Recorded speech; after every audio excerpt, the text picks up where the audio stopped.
check your tuners for looseness. And they'll wobble and wiggle. So this one's loose.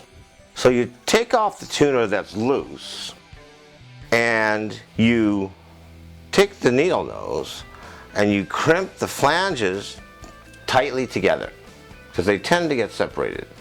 Now what you do then is take the tuner onto a hard surface, take a little punch, and carefully take your punch, line it up over the flange, holding it firmly and holding the tuner down, and push the flange down. That retensions the tuner, and no more wiggle, and it's tight and it's not slipping. So you need to make yourself a fret shield out of cardboard that looks like this, or get one from Stuart McDonald. Very important when you polish your frets. And then you want 400 steel wool and put it into a little wad. Take your fret shield, and I extend the stock fret shield with tape so it really protects the whole guitar while you're doing your work. Hold the steel wool firmly, hold to support the back of the neck, as always when working on the guitar, and polish the frets in a vigorous motion about 10 times, and you'll get a nice shine. So before you get to the upper frets, take a post-it and put it up against the fingerboard, and this will protect the finish from overrun of the steel wool. So then keep stroking till you get off the oxidation. For final fret polish, I prefer the EWS polish cloths, and then I put it around a piece of hard foam so I can work with it.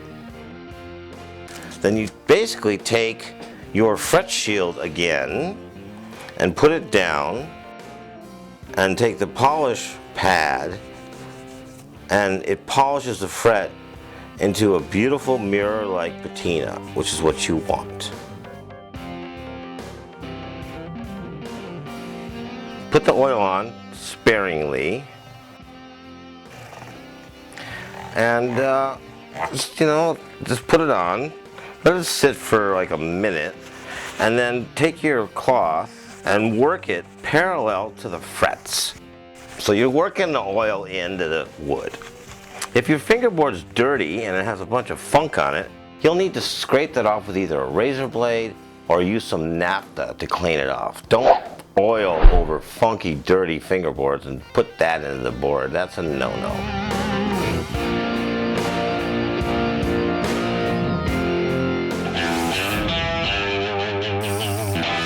I like to use Ernie Ball strings. They're my preferred strings as they sound great, last longer.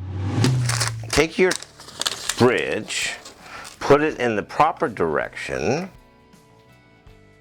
take your string, and I generally put all the strings through before I string it. I don't put one string through and then string it up, I just put them all through. And this is just the way it's done. Make sure the hole is parallel to the nut. Then take your string and put it through the hole. Now if you're using Grovers, you're going to want like 3 fingers. If you're using Klusons, which have shorter shafts, pull the string in and you want like 2 fingers. The reason why is you only want 2 wraps on the low strings and 3 to 4 on the treble strings. And on the Grovers, you want like 3 to 4 on the low strings and like 3 to 4, 5 on the treble strings. Now there's different techniques about locking the string on the lower strings, and a lot of guys lock them, and I personally think that you don't need to, because if you put it on properly and tight enough, it holds. And I think the locking dulls the high end of the string if you don't do it properly. So I prefer to put it through, crimp it up so it's at a right angle, take your string winder, and then put your finger like that. So the forefinger is pushing down and the other one's pushing up, kind of like a pulley.